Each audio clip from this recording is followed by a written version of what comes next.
Salom tinglovchim. Bugungi aytib bermoqchi bo'lgan voqeamda yurakni larzaga keltiruvchi 911 yordam liniyasiga bo'lgan qo'ng'iroq va real kamera yozuvlarining guvohi bo'lasiz. Voqea AQShning Washington shtatidagi Lacey shaharchasida bo'lgan. 2022-yil 16-oktyabr kuni taxminan 13lar atrofida 911 yordam liniyasiga qo'ng'iroq bo'ldi. What are you reporting? Hello? Hello? Can you hear me? What's going on there? Okay, I'm going to get help started to you. Hold on for me for just a second. Do you know the address that you're at if I said it? Hold on, I'm going to get help started for you, okay? I'm going to stay on the line with you. Just hang tight, okay? My partner's getting help started to you. Are you having a medical emergency? You are? I'm still here, okay? I'm not going to hang up until help is with you, okay?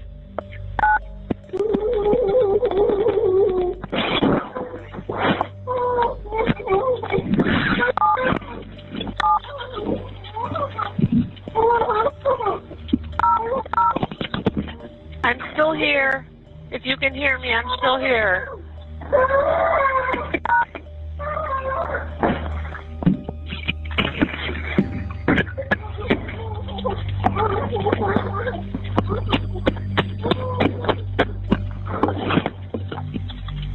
I'm still here.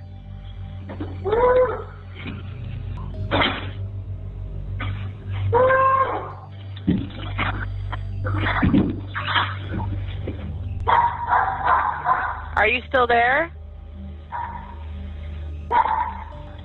Ma'am? Ovozlar to'xtashidan oldin operator og'zi yopilgan ayolni kimdir shafqatsiz urayotganini eshitdi. Ayolning og'zi shunchalik qattiq yopilgan ediki, hatto qichqiriqlardan boshqa bir so'z ham ayta olmasdi. Shunga qaramay operator tezkor tarzda telefon qaysi uydan kelayotganini billing orqali aniqlab, o'sha manzilga politsiya yubordi. Qo'ng'iroq orqali endi hech kimning ovozi eshitilmayotgan bo'lsa-da, u ishlab turgandi va politsiya kelganini ham yozib oldi. Police department!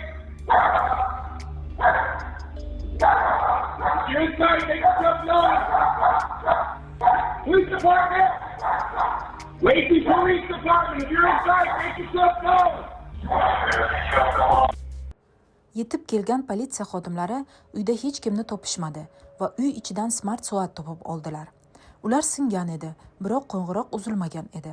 Bir necha daqiqalardan so'ng uy oldiga ikki o'smir yetib keldi. 20 yoshli Crystal va uning 11 yashar o'g'il ukasi bu uyda onasi 41 yoshli Yang Sun bilan yashashardi. Crystalning aytishicha, shu kun ular ertalab cherkovga borishdi. Uyga qaytishganlarida esa ular otasi 52 yoshli Cheyaning mashinasini uy oldida ko'rishdi. Cheya ular bilan doimiy tarzda yashamasdi va kirlarni yuvish uchun haftada 1-2 kelib turardi. Aslini olganda Yang Sun va Cheya ajrashish jarayonida edilar. Ajrashishning asosiy sababi esa Cheya Yang Sunga qo'l ko'tarishi edi va bundan oldin ham politsiya shu sabab ularning uyiga tez-tez tashrif buyurardi.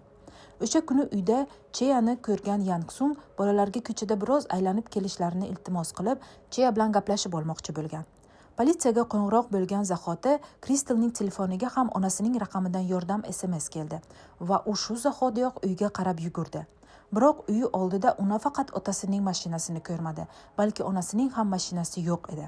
Politsiya Yang Sunning mashinasini uylardan 1 kilometr uzoqlikda topishdi. Politsiya bu ishni fojiaga aylanmasidan tez yetishga va Yang Sunni sog'-omon topishga bel bog'ladi. Tezkor ravishda qo'shnilar kameralarini tekshirishni boshlashdi. Kameralar Cheya Yang Sunning mashinasini garajga kirgizib, birozdan so'ng tezlik bilan chiqib ketganini yozib olgandi. Eng achinarlisi esa aynan politsiya yaqinlashganda Cheya boshqarayotgan mashina ularning oldidan qarama-qarshi tomonga o'tib ketgani bo'ldi. Politsiya bir necha soniyalarga kech qolgan edi. Bu soniyalar esa Yang Sunning taqdirini hal qilgan edi. Politsiya yo'l bo'yidagi deyarli barcha kameralarni tekshirib, Cheya Yangsungni shahar chekkasiga olib chiqib ketganini ko'rishdi. Ular tezkor tarzda jinoyatchi va jabrlanuvchining to'liq ma'lumotlari bor varaqlarni chop etishdi. Biroq bunday kam vaqt ichida bu natija bermadi va kechga yaqin hammada Yangsungni tirik topish umidi so'nib borayotgandi. Tinglovchim, albatta kanalga podpisatsiya tugmasini bosib, obuna bo'ling. Like va kommentariyalaringizni ayamang. Biling, siz ayanchli voqealarni emas, balki mening mehnatimni baholagan bo'lasiz. Bu orada Cheya Yangsungni kimsasiz joyga olib keldi. Yangsung ko'zini ochishi bilan atrofda faqat daraxtlarni ko'rdi. Ular o'rmonda edilar.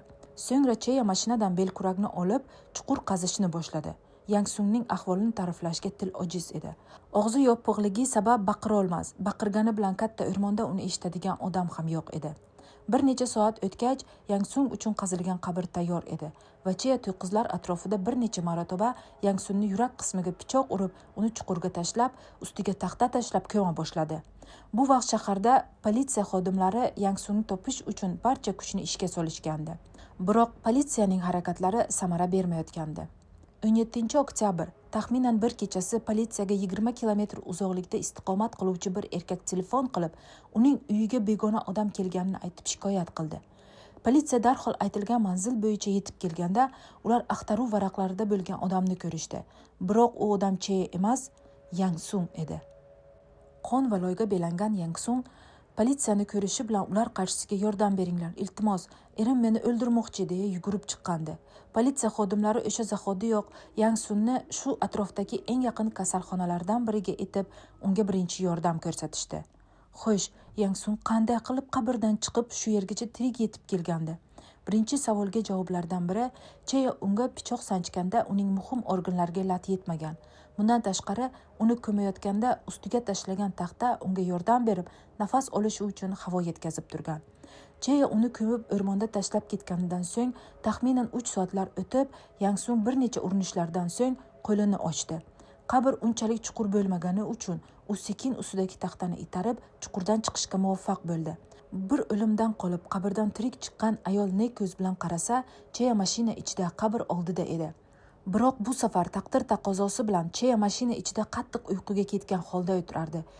Bechora ayol u yoq bu yoqqa alanglab, uzoqda uy tashqarisida yonib turgan chiroqlarni ko'rdi va yuragi to'la dahshat bilan o'sha tomonga qarab bor kuchi bilan yugurib ketdi.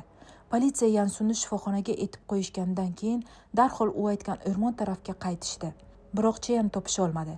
Ertalab to'qqizlar atrofida o'rmondan uzoq bo'lmagan yoqilg'i shoxobchasi parkovkasida Cheyaning mashinasini ko'rganlar darhol 911 yordamga xabar berishdi. O'sha zahotiyoq Cheya qo'lga olindi. Unga odam o'g'irlashda, jabrlanuvchiga psixologik va jismoniy bosim o'tkazganlikda kabi ayblovlar qo'yildi. 2024-yil sud Cheya Sunni 25 yillik qamoq jazosiga hukm qildi. Voqeamiz qahramoni Yangsung esa yashashga irodasi qanchalik kuchliligini isbotlagan bo'lsa-da, hozirgi kungacha vahimali va qo'rqinchli tushlardan qutula olmay, bo'lgan voqeadan keyin doimiy tarzda psixolog qabuliga qatnaydi.